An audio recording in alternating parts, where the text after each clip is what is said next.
मुझे आज के लेक्चर में सबसे पहले आप ये बता दें कि दो कोहेरेंट वेव जब ऐड हुई थी तो आई मैक्सिमम मैंने आपको बता दी थी, और सिर्फ ये बता दें कि ये हो गया था ना, और आई मिनिमम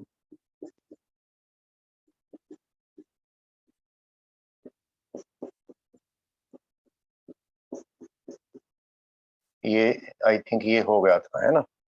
इंटेंसिटी कैलकुलेट कर ली थी, डिस्ट्रक्टिव इंटरफेरेंस पे कितनी होगी, कंस्ट्रक्टिव इंटरफेरेंस पे कितनी होगी। कंस्ट्रक्टिव इंटरफेरेंस के लिए फेज डिफरेंस की कंडीशन थी 2n pi where n is any integer positive और नेगेटिव और जीरो, एंड ये तो कंस्ट्रक्टिव इंटरफेरेंस के लिए, और डिस्ट्रक्टिव इंटरफेरेंस के लिए ये कंडीशन थी 2n प्लस माइनस 1। ये सारा कुछ हो गया था। हाँ ठीक है बेटा, ठीक है। और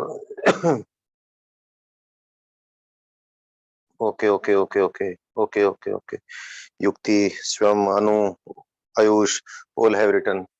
तो जो मैंने बताया था उसको यूज करके आई थिंक आप एक क्वेश्चन कर सकते हो बच्चों। एक दो क्वेश्चन नोट्स में है और नोट्स के अलावा भी करवा सकता हूं मैं, बट मैं अभी तुम्हें मैं फॉर्मेट प्रिंसिपल भी करवाना भूल गया था आपको। ऑल दो सिलेबस में नहीं है लेकिन मुझे वो करवाना है, बहुत जल्दी करवाऊंगा मैं। तो अगर मेरे पास बच्चों 4 कोहेरेंट वेव्स हैं, चलो 5 कोहेरेंट वेव्स हैं, सबकी एम्पलीट्यूड, एक क्वेश्चन करो, देयर आर 5 कोहेरेंट वेव्स, सबकी एम्पलीट्यूड है ए, और भाई इस प्रकार है कि एक कोहेरेंट वेव से अगली coherent wave pi by 3 phase आगे है। एक कोहेरेंट वेव है, 5 कोहेरेंट वेव्स हैं, एक की electric field versus time relationship है,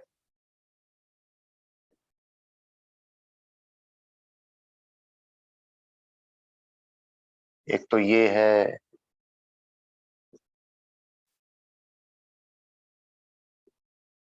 किसी एक जगह पर x की वैल्यू सेम है, एक ही जगह पर, एक ये है, अगली ये है,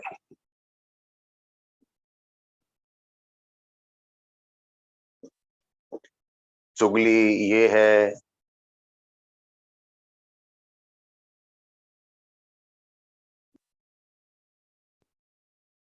पांचवी ये है।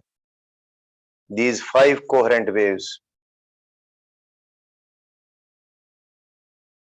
they are crossing the same point, सारी इकट्ठी एक जगह को क्रॉस कर रही हैं।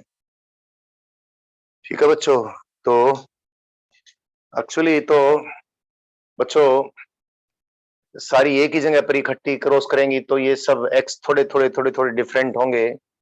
तो इस प्रकार यूं मैंने लिख तो दिया है, और ये लिखने में ना मैंने सारा जो भी एक्स के कारण से फेज डिफरेंस है इसमें इंक्लूड कर दिया, यानी पाथ डिफरेंस के कारण से जो भी फेज डिफरेंस है मैंने इसमें इंक्लूड कर दिया है। तो बाकी जो कॉमन पाथ था वो यहाँ पर एक्स के फॉर्म में लिख दिया है। ठीक है, तो अब इन पांचों के एडिशन से जो रिजल्टेंट वेव बनेगी उसकी इक्वेशन लिखें। शाबाश। इन पांचों के इंटरफेरेंस से जो रिजल्टेंट वेव बनेगी उसकी इक्वेशन लिख दें।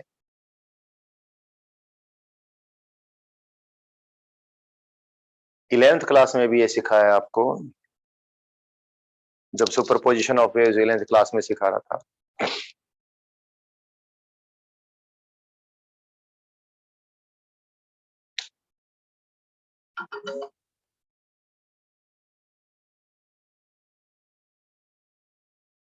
बिल्कुल ठीक आयुष, सो गुड बच्चे।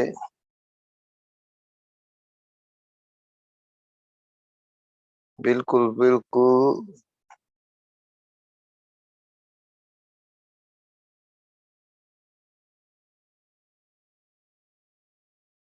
और कुणाल, आपने भी बिल्कुल ठीक लिखा है।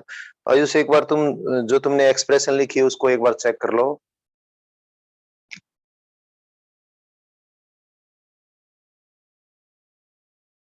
इनको पांचों को ऐड कर दें। पहली वेव के लिए वेक्टर ले लिया मैंने ए वन वेक्टर लिया, ऑल्दो इसकी मैग्नीट्यूड ए ही है। अगली वेव ली मैंने, यानी y1 के लिए मैंने एक वेक्टर लिया a मैग्नीट्यूड का, y2 के लिए भी मैंने एक वेक्टर लिया a मैग्नीट्यूड का, लेकिन इसको a2 बोल दूं क्योंकि डायरेक्शन डिफरेंट ले ली मैंने। ये कितना 60 डिग्री, ये मैंने ले ली कोई, ये चौथी वेव ले ली भाई a3 वेक्टर, ये भी कितना एंगल, ये भी 60 डिग्री का एंगल π/3। ये भैया चौथी वेव, 1 2 3 चौथी वेव होगी, a4 वेक्टर से रिप्रेजेंट कर दी मैंने। ये एंगल भी π/3 और ये पांचवी हो गई। ठीक है बच्चों, तो पांचवी वाली जो हो गई, ये भी एंगल कितना π/3। तो भाई अगर 6 की 6 हो जाती तो ये अगर हो जाती तो 0 ही हो जाता, 6 होती तो। अब ये है भाई, ये वाला है रिजल्टेंट सबके एडिशन से। तो ये अपने लास्ट में ये जो वेक्टर बन गया उसको मैं सपोज ए वेक्टर बोल दूं, तो इसकी मैग्नीट्यूड, और ये एंगल कितना है, ये एंगल है भाई हाउ मच 2π/3, इतना एंगल है। तो इसकी इक्वेशन लिखो जरा, इसकी एम्पलीट्यूड तो ए आ गई,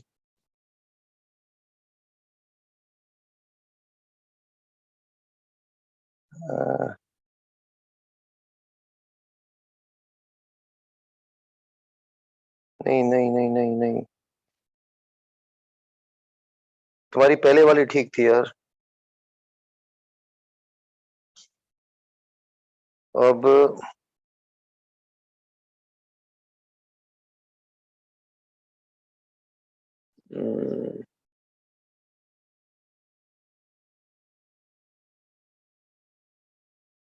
इस वेव की जब आप इक्वेशन लिखेंगे, जैसे आप इसकी इक्वेशन लिखते हो, तो दोनों को हमने कोइनिशियल लिख दिया और हमने एंगल एंटी क्लॉकवाइज डायरेक्शन में रोटेट करते हुए लिया है, तो π/3 आ गया। ये a1 वेक्टर है, a1 वेक्टर ये है, और इससे कितने फेज डिफरेंस, ये इससे कितना फेज आगे है, a2 π/3 फेज आगे है। ये इससे कितना फेज आगे है, ये इससे कितना फेज आगे है, π/3 प्लस π/3, यानी ये देखो ये सेम सेम बिल्कुल यही है। तो थोड़ा सा लिखने में आप लोग गड़बड़ कर दिए, अब दोबारा से चेक करके लिखो, आयुष भी और शिवम भी। जो रिजल्टेंट वेव बनी y इन सब के एडिशन से, तो उसकी वेव इक्वेशन लिखते हैं। ए तो मैग्नीट्यूड तो आपने ठीक लिखी है, sin ω t माइनस kx। और देखो आप क्या इक्वेशन लिखोगे, थोड़ा सा ठीक से लिखो इक्वेशन, थोड़ा सा गड़बड़ किए हो आप लोग। हाँ बिल्कुल, लक्ष्य आप ठीक लिखे हो, कनिष्क आप ठीक लिखे हो, और आदित्य, हाँ बिल्कुल a3 वाली जो इक्वेशन है सेम आ जाएगी, इसकी इक्वेशन वही आ गई जो a3 वाली इक्वेशन है। तो प्लस 2π/3, थोड़ा सा गड़बड़ लिख दिए हो रिजल्टेंट, ये where y vector is y1 vector plus y2, basically तो वेक्टर एडिशन ही है ये, सुपरपोजिशन प्रिंसिपल, क्योंकि एक ही लाइन के लॉन्ग है तो स्केलर एडिशन जैसा लग रहा है बस। ये y4 ये प्लस y5, ये y आ गया आपका।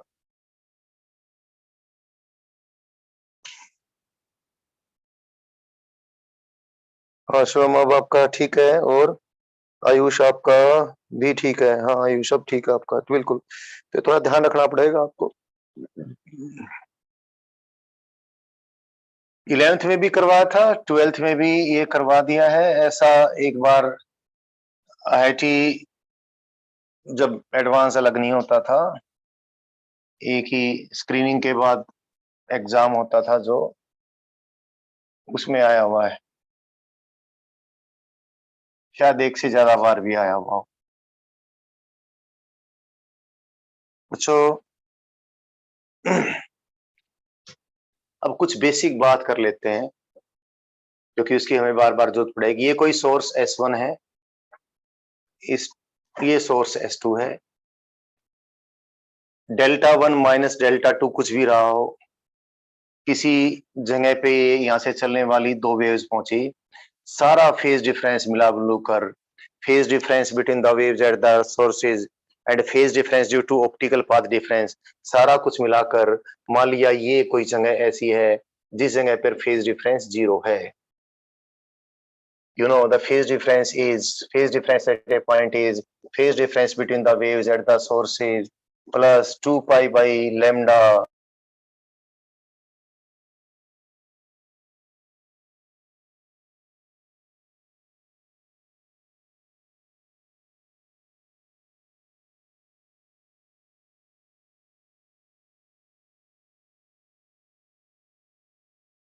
तो हो, उस जगह का बहुत ज्यादा सम्मान होता है. Of course it will be.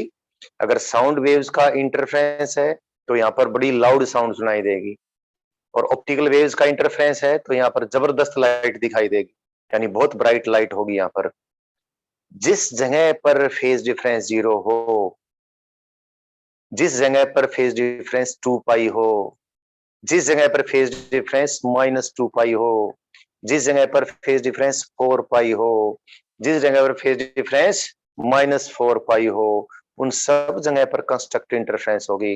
Light के केस में सब जगह पर मैक्सिमम इंटेंसिटी होगी, और साउंड के केस में सब जगह लाउड साउंड होगी. बट फिर भी डिफरेंस है भाई, बड़ा इंपोर्टेंस है इस जगह का. इसको सेंट्रल मैक्सिमम बोलते हैं. जिस जगह पर फेज डिफरेंस 0 हो उसको सेंट्रल मैक्सिमम बोलते हैं. क्या डिफरेंस है, इसकी क्या इंपॉर्टेंस है, धीरे धीरे लर्न हो जाएगी. और ऐसा कोई एक पॉइंट नहीं होगा, ऐसा ऐसे पॉइंट्स का एक लोकस होगा, ऐसी एक लाइन बनेगी, कई बार कर्व होगी, कई बार स्ट्रेट लाइन होगी, अप्रोक्सीमेट स्ट्रेट लाइन होगी.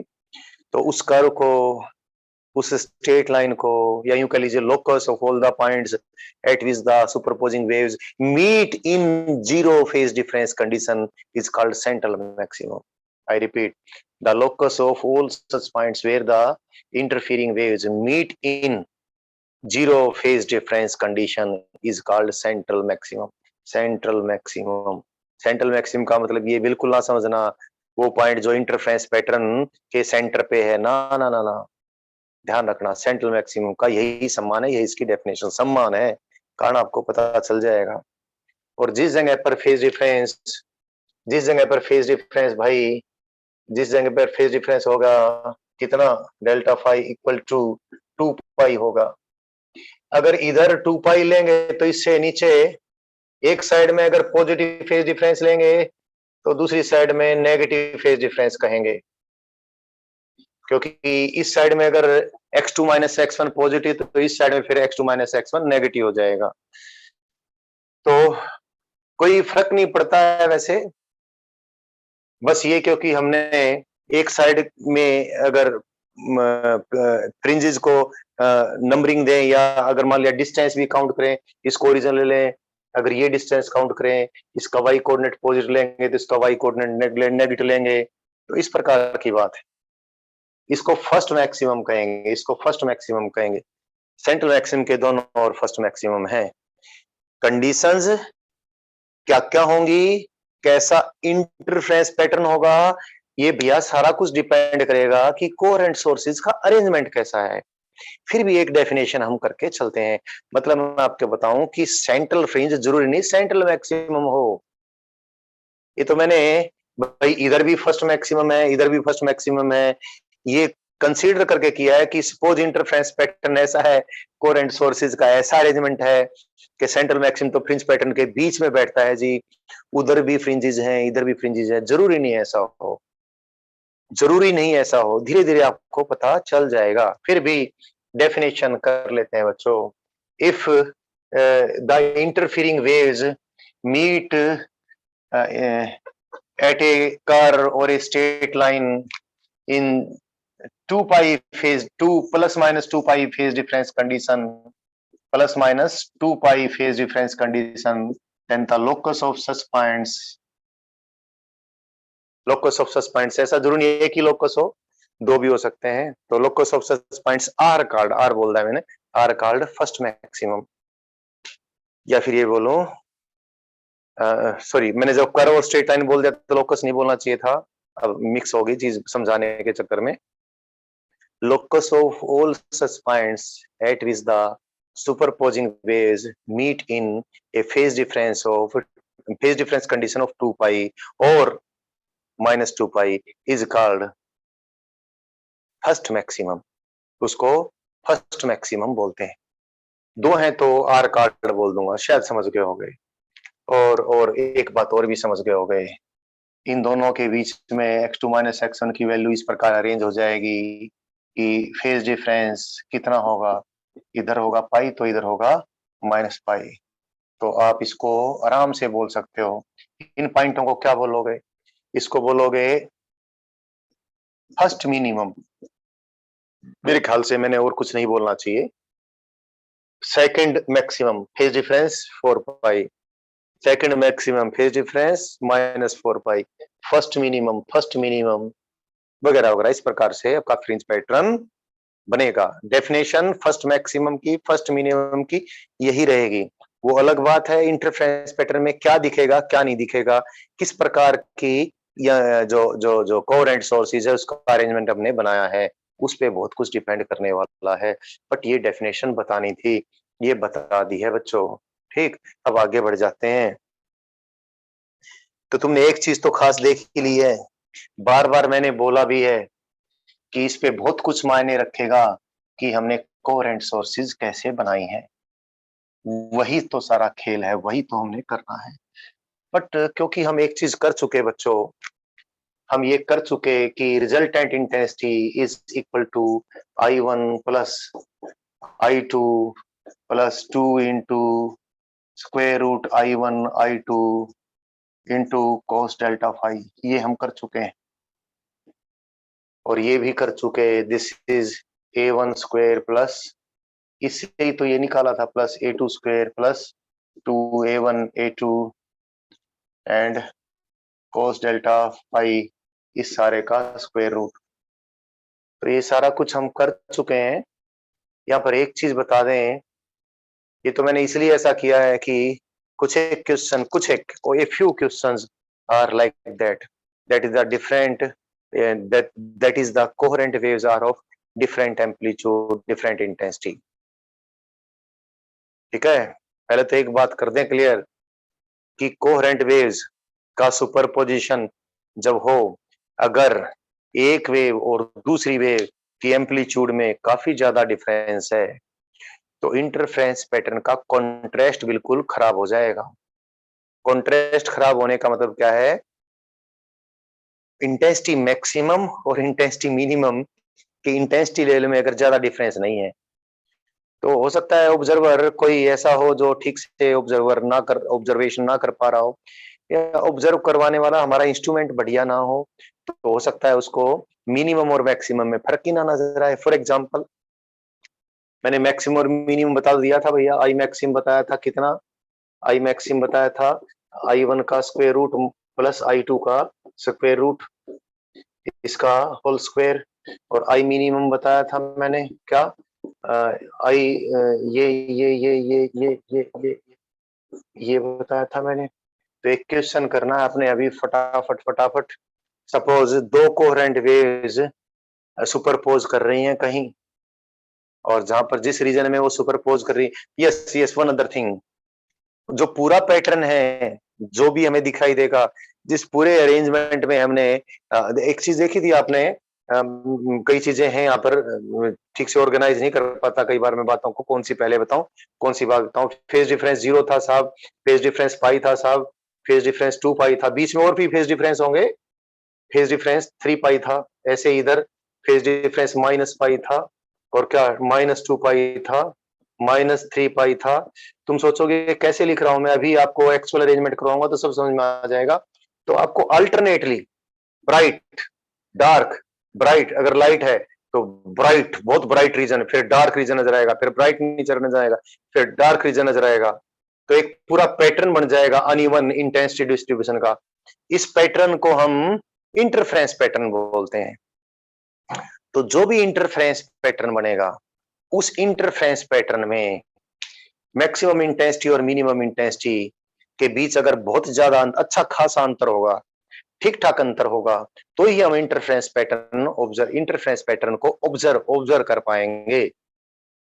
चाहे हम अगर लाइट का इंटरफ्रेंस है तो आंखों से इंटरफ्रेंस प्रिंस देख पाएंगे या नहीं देख पाएंगे, और भाई साउंड का है तो कानों से इंटरफेरेंस पैटर्न सुन पाएंगे या नहीं सुन पाएंगे, मतलब मैक्सिमम और मिनिमम लाउडनेस के बीच में डिफरेंस कर पाएंगे नहीं कर पाएंगे।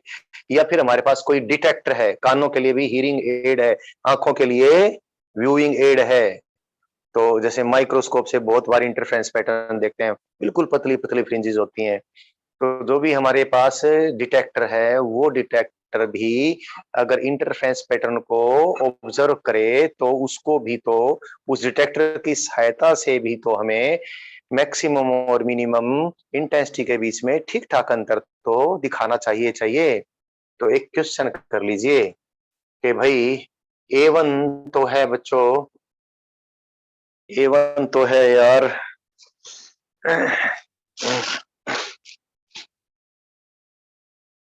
9 यूनिट्स का, और A2 है सपोज 1 यूनिट। A1 है 9 यूनिट्स और A2 है 1 यूनिट। तो I मैक्सिमम और I मिनिमम की रेशियो निकालें।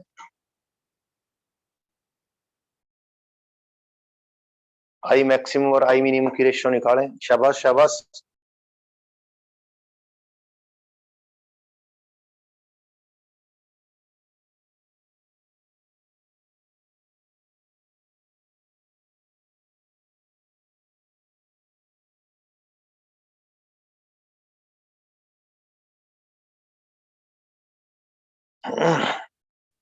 श्वम ने लिखा है, बिल्कुल ठीक लिखा है भाई, गुड। युक्ति नॉन मेडिकल बिल्कुल ठीक लिखा है, गुड। आयुष गड़बड़ हो गया है बेटा।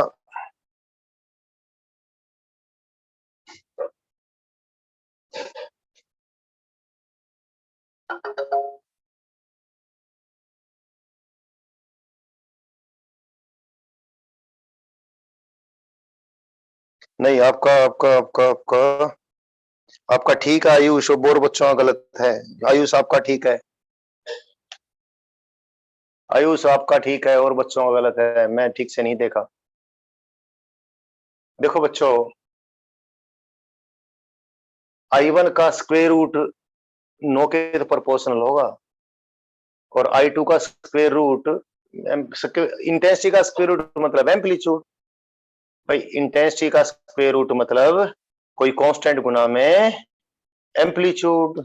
तो आप ये देखो, ये तो आ गया भैया 9, और ये आ गया क्या 1, और 9 + 1 का स्क्वायर, और डिवाइड बाई 9 - 1 का स्क्वायर। वापिस से बोलता हूं बेटा, intensity I1 is equal to K into A1 का स्क्वायर। तो I1 का स्क्वायर रूट बराबर है, कोई दूसरा कांस्टेंट हो जाएगा, K का स्क्वायर रूट K डैश कह दूं इंटू A1। तो इंटेंस एम्पलीट्यूड्स की रेशियो ये है। तो एम्पलीट्यूड्स की जब रेशियो ये है तो ये 9 + 1 10 का स्क्वायर, ये 9 - 1 यानी 8 का स्क्वायर, 9 + 1 10 का स्क्वायर यानी 100, और ये कितना 8 का यानी 64। तो जो भी रेशियो बन गई कितनी आ गई 50/32, यानी 25/16, ये रेशियो। तो किसी का भी ठीक नहीं है क्या? आयुष आपका भी ठीक नहीं है, पूरल आपका भी ठीक नहीं है, 25/16। कोई बच्चा बताए जरा गड़बड़ क्यों हो गई? आपने उल्टा कर लिया कुछ बच्चों ने।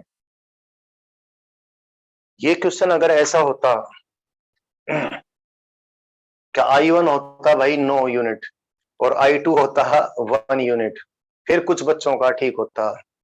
तो I मैक्सिमम तो कितना होता?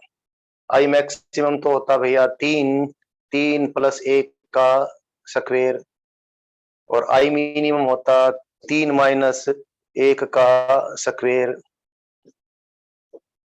तो 16/4, तो 4:1।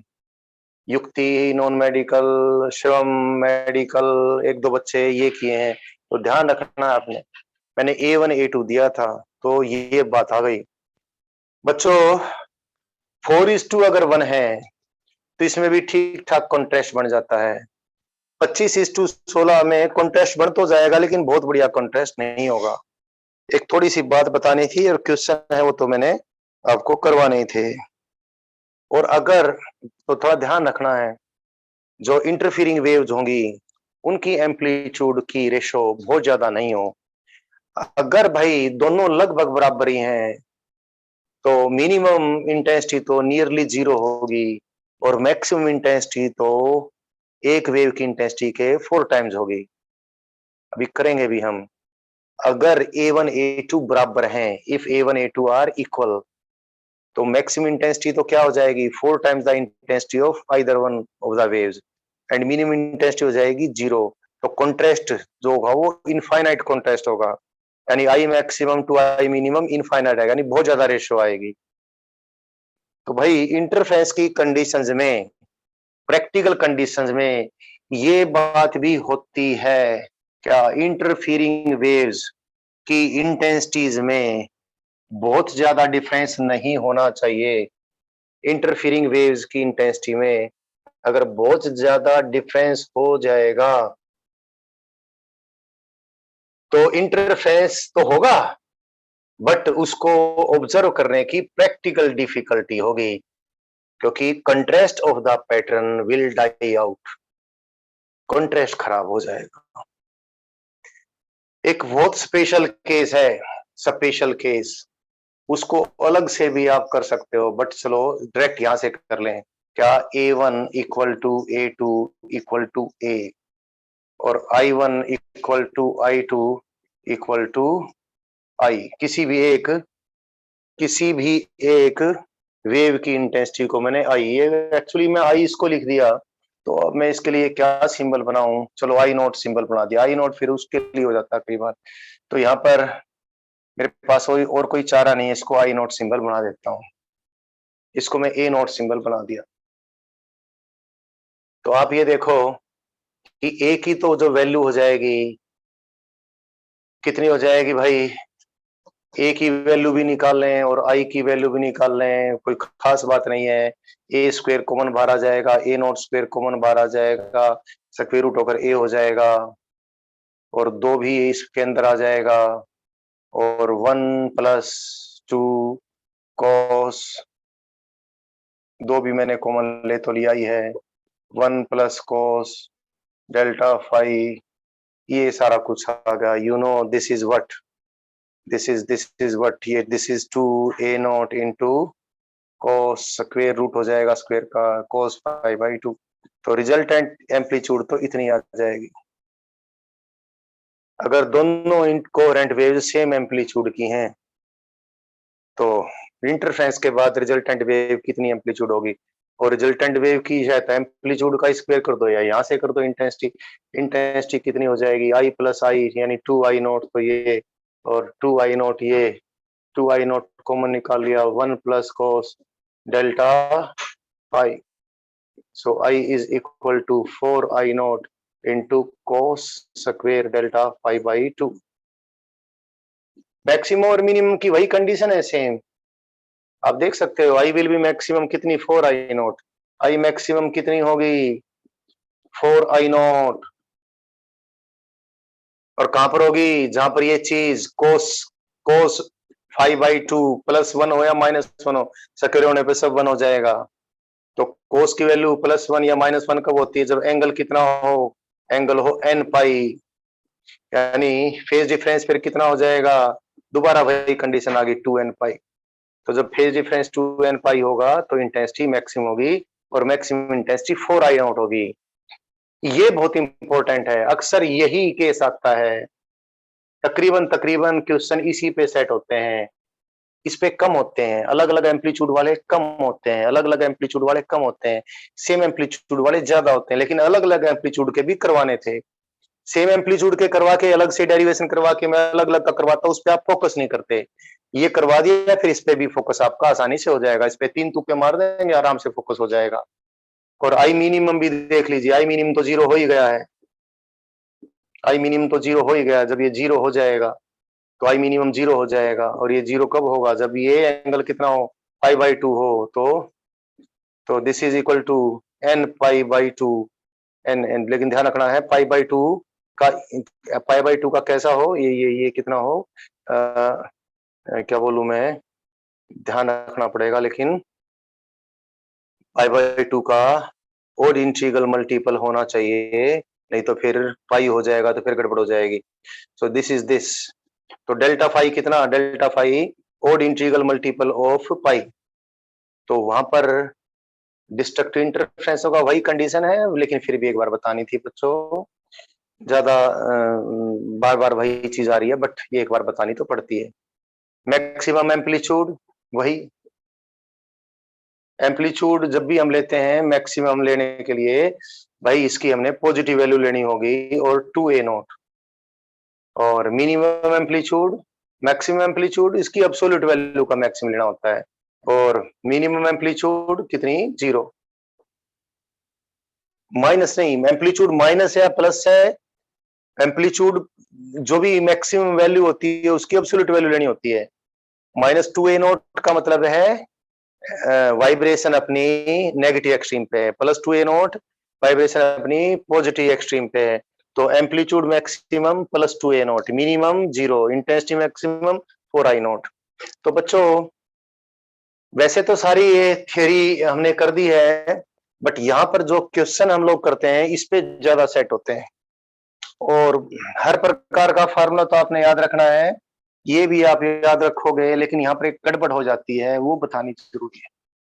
सिंबल्स बहुत थोड़े हैं यार, एग्जामिनर अपने हिसाब से देता है, हमने सारा कुछ करवाना है, टीचर्स कितने सिंबल बनाएगा, तो मैंने ये ऐसा लिखा है, जब मैं ऐसा लिखा हूं बच्चों, तो ये आई नोट एक कोहेरेंट वेव, दो कोहेरेंट वेव्स में से एक की इंटेंसिटी है, ये थोड़ा ध्यान रखना है। एग्जाम में जिस प्रकार से क्वेश्चन आता है उसको ऐसे लिखते हैं, ऐसे भी लिख सकते हैं, इस प्रकार से मैंने ज्यादा आए देखे हैं। जब ऐसा कुछ है, ये कहेंगे कि दो कोहेरेंट वेव्स आपस में सुपरपोज हो गई सेम एम्पलीट्यूड की, तो जो इंटेंसिटी पैटर्न में है उसमें मैक्सिमम इंटेंसिटी आई नोट है, तो ध्यान रखना जो मैंने 4i नोट किया था उसके बजाय इसने आई नोट कर दिया, यानी इसमें इसका अगर ऐसा फार्मूला लिखा मिल जाए तो ध्यान रखना, एक सोर्स से निकलने वाली वेव की इंटेंसिटी, यानी एक दो कोहेरेंट वेव्स में से एक की इंटेंसिटी आई नोट बाई 4 है, एक की I1 भी क्या है, आई नोट बाई 4, और I2 भी क्या है, आई नोट बाई 4, तो थोड़ा ध्यान रखना है। अब एग्जामिनर के ऊपर अकॉर्डिंग आपने आंसर देना होगा, जब एग्जामिनर ने मैक्सिमम इंटेंसिटी आई नोट लिखी है तो सोच लेना जिसको हमने 4i नोट फार्मूले में लिखा था, 4i नोट के बजाय आई नोट लिख दिया है, इतना तो आपको करना ही पड़ेगा। भाई अभी मुझे ग्राफ भी बनाना है बच्चों, एक दो बातें और बतानी है, फिर डिफरेंट डिफरेंट तरीके से कोहेरेंट सोर्सेज कैसे बनाए वो आपको बताएंगे।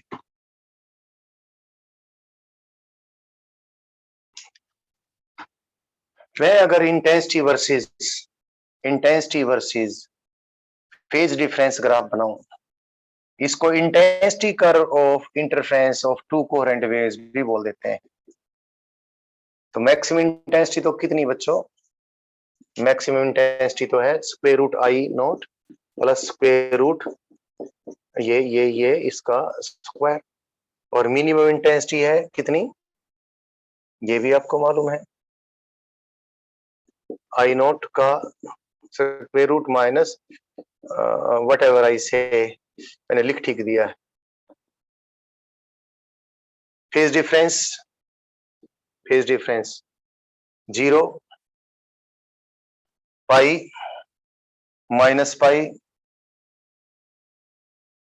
2 पाई, -2 पाई, 3 पाई, -3 पाई, 4 पाई,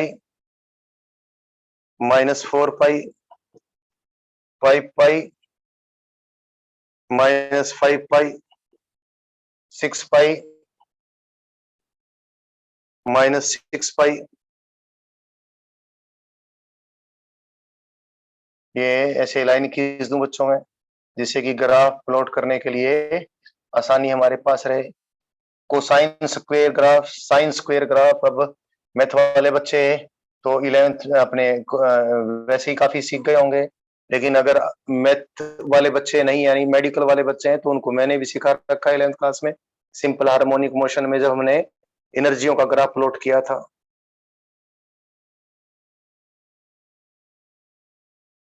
इसको फॉलो कर लेते हैं। 0 के ऊपर तो इंटेंसिटी मैक्सिमम होगी और पाई पे इंटेंसिटी मिनिमम होगी। कोसाइन स्क्वायर ग्राफ इस प्रकार का ऐसा ग्राफ आ गया, तो इट इज दिस बच्चों, ये ग्राफ है, ये ग्राफ है, स्मूथ कोसाइन स्क्वायर है। यहाँ पर भी ये लाइन इसके टेंजेंट है, यहाँ पर भी टेंजेंट है, यहाँ पर भी स्लोप 0 हो गया अगर आपका, यहाँ पर भी स्लोप 0 हो गया है। अब ये ऐसे। अब by the way Chennai IIT का पेपर है और उसमें पेपर में क्वेश्चन में ही उन ऐसा कर दिया है, बाय द वे ऐसा कर दिया, ऐसा कर दिया है, तो उन लोगों को कौन सजा दे सकता है? ऐसे कर रखा है पेपर, शायद 2015 के आईआईटी एडवांस में, या तो सिंपल हार्मोनिक मोशन का ग्राफ है या इंटरफेरेंस का ग्राफ। ये गलत है, गलत। यहाँ पर भी ये ग्राफ ऐसे हैं, ये भी वो चेन्नई ने बनाया था तब फिजिक्स का पेपर, या पूरा पेपर ही सारा एक ही आईआईटी से बनता है, तब का शायद चेन्नई का था। यस, चेन्नई का ही था, और गड़बड़ सब कुछ क्वेश्चन में, कुछ एक क्वेश्चन में काफी गड़बड़ हो गई। ये ग्राफ इस प्रकार से नहीं है, थोड़ा ध्यान रखना है। और बाय द वे एग्जाम में आ भी जाए तो आपने आंसर ठीक ठाक कर देना है, आपने वहां पर तो कुछ दिमाग खराब नहीं करना है, बाद में जो भी ऑब्जेक्शन वगैरह होंगे होते रहे। तो इंटेंसिटी कर्व मैंने ड्रा कर दी है, पर ध्यान रखना, अगर अगर अगर दो कोहेरेंट वेव्स बराबर इंटेंसिटी की हुई होती, तो ये ग्राफ जो ऐसा आता, ये ग्राफ जो ऐसा आता, तो इस ग्राफ में बस इतना ही फर्क होता कि ये तो हो जाता कितना भाई, ये तो हो जाता 4I0, और ये हो जाता कितना 0, तो ये बस 0 हो जाता ये, यानी ये यूं कह लीजिए, ये ऐसे हो जाता है, ये ग्राफ ऐसे हो जाता है ऐसा, ये 0, यानी ये तो ये हटा के बच्चों, ये हटा के, और ये ग्राफ मैक्सिमम इंटेंसिटी तो 4I0 और मिनिमम इंटेंसिटी 0। और आप एक देखें, ये जो शब्द है डिस्ट्रक्टिव इंटरफेरेंस, ये अच्छा शब्द नहीं है, क्योंकि इससे बच्चा कई बार मन पे लगा लेता है, सोचता है जहां पर डिस्ट्रक्टिव इंटरफेरेंस होगी वहां पर तो एनर्जी नष्ट हो गई, और कंस्ट्रक्टिव इंटरफेरेंस पे कंस्ट्रक्ट हो गई ना भाई, रीअरेंज हो जाता है। अगर इंटरफेरेंस नहीं होती, सुपरपोजिशन नहीं होती, तो सभी पॉइंटों को बराबर बराबर energy per unit time per unit area cross करती। अब इंटरफेरेंस होने से ये होगा, रीजन स्पेस के कुछ हिस्सों को कम एनर्जी क्रॉस करती है per unit time per unit area, और वहां से जितनी कम करी क्रॉस, दूसरे हिस्सों को वही एनर्जी फिर ज्यादा क्रॉस कर देती है, तो एनर्जी का रीडिस्ट्रीब्यूशन हो जाता है। तो ये 0 और ये 4I0, अगर दोनों कोहेरेंट वेव्स बराबर इंटेंसिटी की हैं, अलग अलग इंटेंसिटी के हैं, तो इंटेंसिटी डिस्ट्रीब्यूशन ग्राफ मैंने बना दिया है।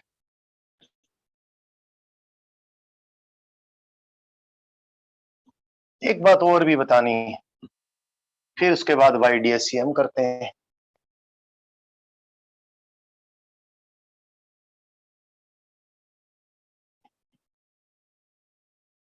वो बात ये है बच्चों कि सपोज ये YDSC बताऊंगा तो बताऊंगा ये वो बात फिर मैं जब YDSC करवाऊंगा तो ही करवाऊंगा। एक बात बड़ी इंपॉर्टेंट बात है, थोड़ा सा तो भी बता देता हूँ। बच्चा बस ब्लैक एंड व्हाइट के बारे में ही सोच लेता है, बच्चा सोचता है या तो बाबा रेल में या बाबा जेल में, मतलब या तो कंस्ट्रक्टिव इंटरफेरेंस होगी या डिस्ट्रक्टिव होगी। ना ना ना ना ना, सोचता है या तो एकदम से खूब लाउड साउंड की बात करूं, एकदम से बहुत लाउड साउंड है जी, और एकदम से फिर बिल्कुल नो साउंड है जी। लाइट के केस में एकदम से बहुत जबरदस्त चांदना है जी, और फिर एकदम से टोटल अंधेरा है। ऐसा नहीं है बच्चों, सिर्फ कंस्ट्रक्टिव एंड डिस्ट्रक्टिव इंटरफेरेंस ही नहीं है, जीरो फेज डिफरेंस से लेकर पाई फेज डिफरेंस तक आने में दुनिया भर की फेज डिफरेंस की कंडीशन होगी। जीरो फेज डिफरेंस यानी सेंट्रल मैक्सिमम से लेकर फर्स्ट मिनिमम तक इंटेंसिटी ग्रेजुअली फॉल होती है। अभी ग्राफ भी बनाया था मैंने, इंटेंसिटी कितनी, ये square root I1 plus square root I2 का स्क्वायर, यहां से लेकर इंटेंसिटी ग्रेजुअली ग्रेजुअली डिक्रीज हुई, फिर ये मिनिमम इंटेंसिटी आ गई कितनी, square root I1 minus square root I2 का स्क्वायर। थोड़ा ध्यान रखना है आपने। तो ग्रेजुअली यहाँ पर मान लिया इंटेंसिटी की वैल्यू है 100 यूनिट और यहाँ पर सपोज इंटेंसिटी की वैल्यू है 10 यूनिट, अपने आप बता रहा वैसे ही। तो एकदम से 100 यूनिट के बाद 10 यूनिट नहीं आई है, तो 100 यूनिट से घटती घटती 90 unit, 80 unit, 70 unit, 50 unit, 40 unit, 20 unit, 10 unit, इस प्रकार से ग्रेजुअली फॉल होगी, थोड़ा ध्यान रखना है। तो ये और बहुत सारे क्वेश्चन बन जाते हैं पाथ डिफरेंस के अकॉर्डिंग, या delta one minus delta two के अकॉर्डिंग क्वेश्चन सोल्व कर देते हैं। तो किसी जगह पर फेज डिफरेंस, सपोज किसी जगह पर इंटरफेरिंग वेव्स के बीच में फेज डिफरेंस की वैल्यू कितनी है, सपोज किसी जगह है π/2, सपोज फेज डिफरेंस की वैल्यू π/2 है, π/2 है, और I1 इक्वल टू I2 है, दैट इज I0 है। तो इंटरफेरेंस पैटर्न में इंटेंसिटी कितनी हो गई, ये होगी। तो I की वैल्यू कितनी हो जाएगी 4I0, जो कि इंटेंसिटी मैक्सिमम पे इंटेंसिटी है, एंड को स्क्वायर 45 डिग्री का स्क्वायर π/4 का इसका यानी 2 आ गया, तो 2I0, यानी इंटेंसिटी मैक्सिमम और इंटेंसिटी मिनिमम के बीच वाली सिचुएशन आ गई।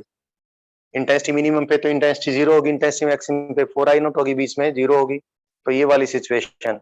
तो आप ध्यान रखना आपने। एक बात और बहुत इंपॉर्टेंट है, बहुत इंपॉर्टेंट बात है, वो भी आपने ध्यान रखनी है।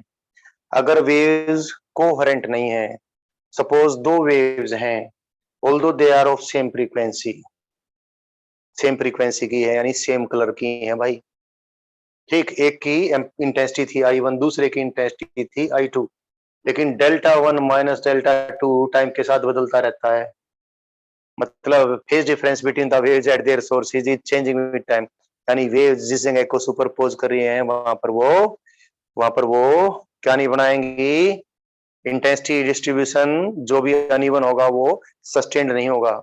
एक ही जगह पर कभी मिनिमम इंटेंसिटी है, तुरंत with in very small, optical frequency तो यार बहुत ज्यादा होती है, 10 की पावर 14 हर्ट्ज, कई बहुत कम समय में इंटेंसिटी फटाफट फटाफट फटाफट फटाफट चेंज होती रहेगी।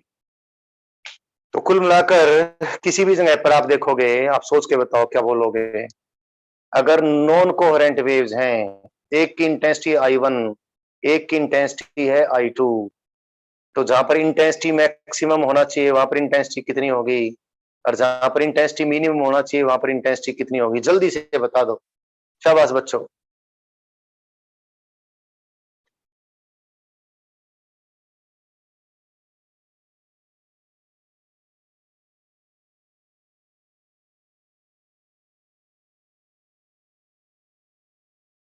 शाबाश शाबाश शाबाश। और इस पे बहुत क्वेश्चन आते हैं इस छोटी सी बात पे, जैसे डीसी वोल्टेज सोर्स ट्रांसफार्मर के क्रॉस कनेक्ट करके बड़े चलाक से क्वेश्चन बनते हैं ना। क्वेश्चन ये है लक्ष्य जांगेड़, अगर दो कोहेरेंट वेव्स होती और एक की इंटेंसिटी होती I1 और एक की होती I2 और वो सुपरपोज करती, तो मैक्सिमम इंटेंसिटी तो होती कितनी, इतनी, और मिनिमम होती इतनी। लेकिन इन कोहेरेंट वेव्स हैं, एक की इंटेंसिटी I1, एक की इंटेंसिटी I2, तो किसी जगह को एक साथ क्रॉस कर गई, कहने को कह दो कि वहां पर सुपरपोज कर गई, तो उनके सुपरपोजिशन के कारण से जहां पर मैक्सिमम इंटेंसिटी होगी वहां पर कितनी होगी, और जहां पर मिनिमम होगी वहां पर कितनी होगी। शाबाश आयुष, बिल्कुल ठीक, बिल्कुल बिल्कुल बिल्कुल आयुष, यू गॉट इट। और क्योंकि इस पे क्वेश्चन वो आपने ध्यान रखना है बेटा, सब जगह इंटेंसिटी I1 प्लस I2 दिखाई देगी, क्योंकि जिस जगह पर सपोज कंस्ट्रक्टिव यानी दोनों वेव्स ने एक दूसरे को एनहांस कर दिया। तो 10 की पावर -14 सेकंड के आसपास के टाइम में वहां पर इंटेंसिटी मिनिमम भी आ जाएगा, क्योंकि फेज डिफरेंस जो चेंज होगा ओमेगा 1 माइनस, देखो ना ये क्या हो जाएगा, डेल्टा फाई क्या है बेटा, अगर मान लिया ओमेगा 1 ओमेगा 2 में सब सपोज देखो ये जो भी कुछ था, ये डेल्टा 1 माइनस डेल्टा 2, थोड़ा सा ठीक बोलूं, फ्रीक्वेंसी तो मैंने सेम ले ली इसलिए, नहीं तो ओमेगा 1 माइनस ओमेगा 2 करके बोलता, और ये 2 पाई बाई लैम्डा और इंटू इंटू इंटू, थोड़ा सा ध्यान से सुनना मैं क्या बोलूंगा, ये मैं लिखता हूं, और ये अगर कांस्टेंट नहीं है because of the process of spontaneous emission. एटमों में जब इलेक्ट्रॉन एक्साइटेड स्टेट में जाते हैं तो किसी अनस्टेबल एटॉमिक स्टेट का जो मीन लाइफ होता है वो ऑफ द ऑर्डर ऑफ 10 की पावर 9 सेकंड, 10 की पावर -9 सेकंड होता है, of the order of 10 raise to the power -9 second, तो नैनो सेकंड। ऑप्टिकल फ्रीक्वेंसी तो ऑफ कोर्स 10 की पावर 14 हर्ट्ज है, बट एक्चुअली एमिशन की प्रोसेस स्पॉन्टेनियस होने के कारण से ऑप्टिकल सोर्सेज कोहेरेंट बननी बहुत मुश्किल होती हैं। तो डेल्टा 1 माइनस डेल्टा 2 जो चेंज होगा एमिशन की प्रोसेस स्पॉन्टेनियस होने की वजह से चेंज होगा, तो नैनो सेकंड के हिसाब से डेल्टा 1 माइनस डेल्टा 2 चेंज होना शुरू हो जाएगा। नैनो सेकंड तो बच्चों बहुत ही कम टाइम होता है, परसिस्टेंस ऑफ विजन तो खाली 1/17 सेकंड है, तो बहुत जल्दी कहीं पर इंटेंसिटी मैक्सिमम, वहीं पर मिनिमम है, वहीं पर मैक्सिमम है, तो और एवरेज इंटेंसिटी प्रत्येक जगह पर कितनी दिखाई देगी हमें, I1 प्लस I2 दिखाई देगी। There will be no difference between intensity maximum and intensity minimum. तो प्लीज थोड़ा सा इसको ध्यान रखें। आयु समझ में आ गया जांगिड? ठीक है, तो ये जो बात थी मैंने इंटरफेरेंस की बेसिक थ्योरी कंप्लीट कर दी है, बेसिक थ्योरी। इंटेंसिटी पैटर्न का ग्राफ प्लॉट कर दिया मैंने, कहां पर मैक्सिमम है कहां पर मिनिमम है, ये बेसिक बात भी बहुत जरूरी थी बच्चों। बट सबसे ज्यादा इंपॉर्टेंट तो वो मेथड्स हैं जिनसे हम कोहेरेंट सोर्सेज बनाते हैं।